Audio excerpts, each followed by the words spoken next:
বন্ধুরা, ও হলো অহংকারী রাজকুমারী আলিয়া। ওর সৌন্দর্যের অনেক অহংকার। তুমি আমায় ছোঁয়ার সাহস কি করে পাও? মাফ করে দিন রাজকুমারী, আমি তো আপনাকে সাহায্য করছিলাম। তোর এত সাহস আমার সাথে তর্ক করিস? নিয়ে যাও ওকে, ততবার মারো যতবার ওর চামড়া আলাদা না হয়ে যায়। তুমি কে? আজ তোমার প্রথম দিন। তুমি দেখতে সুন্দর, কিন্তু আমার রূপের কাছে কিছুই না। এত অহংকার করো না রাজকুমারী, সৌন্দর্য চিরদিন থাকে না।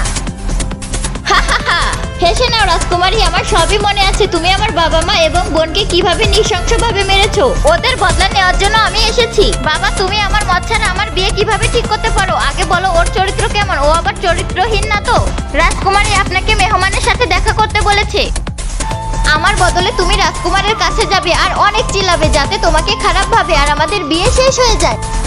ওকে, এটা পরে নাও যাতে তোমাকে দেখতে না পারে আর তোমার সৌন্দর্য দেখে তোমার কাছে না আসতে পারে।